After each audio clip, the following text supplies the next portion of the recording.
ver uma planta linda que vai trazer um colorido especial aí para o seu jardim de sol. Eu sou apaixonado por essa planta e vou trazer dicas quentinhas de cultivo dessa lindeza aí para o seu jardim. E diga se a sua terça-feira não vai ficar bem mais bonita e colorida depois que você ver esse vídeo. Pessoal, essa planta maravilhosa, ela é nativa da África, mas se adaptou totalmente ao clima do Brasil. Inclusive, ela é encontrada em várias regiões do país. Seu nome científico é Clerodendron thomsoni, mas ela popularmente é conhecida como lágrima de Cristo. É uma planta fácil de cultivar, é uma planta que tem um crescimento um pouco lento, então você precisa tutorar, porque essa planta ela não tem aquelas gavinhas.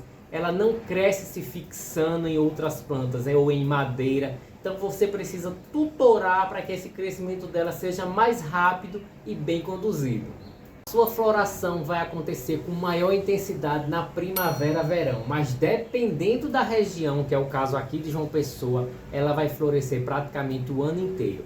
Essa muda aqui é uma muda daquela planta que tem lá na casa de mãe. Quem é mais antigo aqui no canal sabe do que eu estou falando. E essa é uma muda dela. E a planta lá da casa de mãe floresce o ano inteiro. E essa aqui começou a floração recentemente e provavelmente vai ficar também o ano inteiro. Suas flores geralmente são vermelhas com cálice roseados ou vermelhas com cálice branco. As vermelhas com cálice roseado são chamadas de coração sangrento. A iluminação para ela, pessoal, é sol pleno ou meia sombra, mas tem uma grande diferença. No sol pleno, essa planta vai se desenvolver mais e a quantidade de flores será bem maior. Mas se você quer cultivar ela na meia sombra, ela precisa receber pelo menos 4 horas de sol diárias. Mas para você ver uma planta maior, com uma quantidade maior de flores, é em sol pleno. O plantio dela pode ser no chão ou em vasos. No chão ela vai pegar todos os nutrientes que ela precisa. No vaso você vai redobrar a sua atenção e precisa geralmente utilizar um vaso maior, porque essa planta precisa de espaço para se desenvolver. A rega para ela é uma rega frequente, porque essa planta gosta de uma umidade e ela vai gostar de um solo ali levemente úmido. Se o solo estiver muito seco, se passar muito tempo seco, ela vai sentir um pouco e ela murcha, as folhas ficam murchas. Então assim, aquele solo levemente úmido é o que ela vai gostar. Pessoal, tá ventando aqui em João Pessoa, já faz algumas semanas que tá ventando bastante, eu tô aqui na parte de fora. Se ficar um ruído aí, desculpem, mas é porque hoje está ventando bastante. Mas vamos voltar. Se você vai cultivar essa planta em vaso, você precisa entender que ela vai precisar de uma terra bem adubada e rica em nutrientes. Você pode misturar, inclusive, nessa terra areia, para que essa terra não fique muito compactada e não prejudique as raízes dessa planta. Então você mistura uma areia ali bem misturada, a terra que você vai utilizar, que ela vai gostar, mas contanto que essa terra seja bem adubada.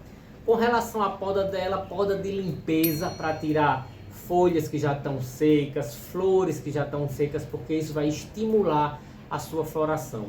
Inclusive essa daqui, há algumas semanas atrás, estava meia feia, não desenvolvia. Eu fiz uma poda e ela rebrotou e estourou de flores. Então assim, pessoal, às vezes a gente fica com pena de podar a nossa planta, mas às vezes a poda é mais do que necessária. Depois da poda que eu fiz nela, ela veio com mais força e veio cheia de flores. Então assim, além da poda de limpeza, uma poda para crescimento, para induzir o crescimento, também é importante. E outro detalhe, sempre que você fizer podas na sua lágrima de Cristo, essa planta ela tem uma facilidade de entrar fungos justamente nas feridas.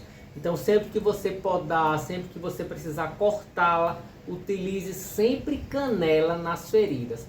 Caso essa planta esteja na área externa, esteja em período de chuva, que é o caso daqui de João Pessoa, aí você utiliza própolis, porque a canela é cicatrizante e é legal. Mas chovendo, a água da chuva ao cair na ferida provavelmente vai arrastar aquela canela.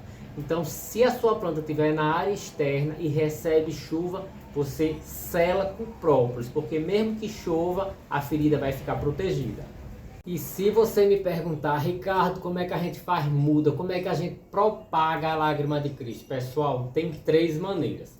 Por sementes, que é um processo mais demorado. Por divisão de touceiras, que você vai ali destacar a touceira da planta mãe.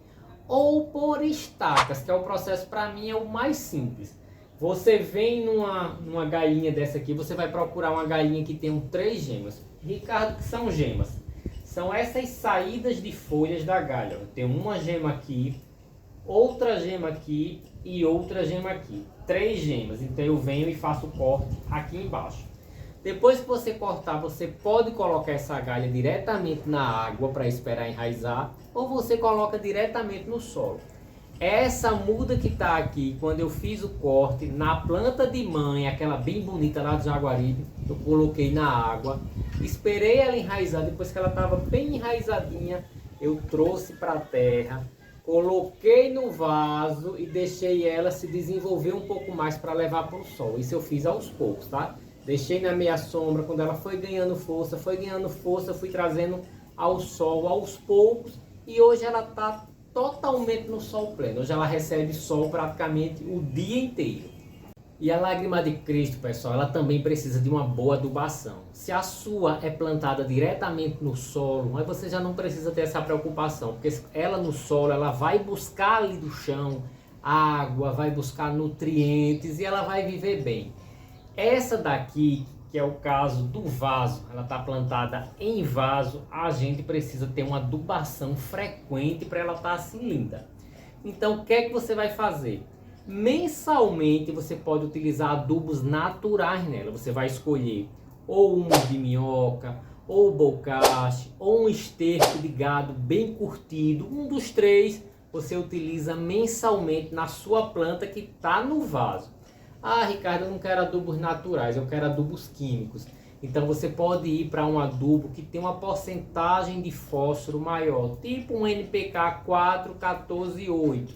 Ele vai ter uma quantidade de fósforo maior e vai estimular a floração. Geralmente nela a gente utiliza o químico antes da floração, para estimular a floração dela, para que essa floração venha com maior força. Mas no caso aqui do Nordeste, no caso aqui de João Pessoa, essa planta está florida praticamente o ano inteiro. Então o que é que eu faço? 2 ou 3 vezes no ano eu venho com adubo químico e coloco ali em poucas quantidades, para dar uma reforçada, para dar uma revigorada na sua força aí na floração.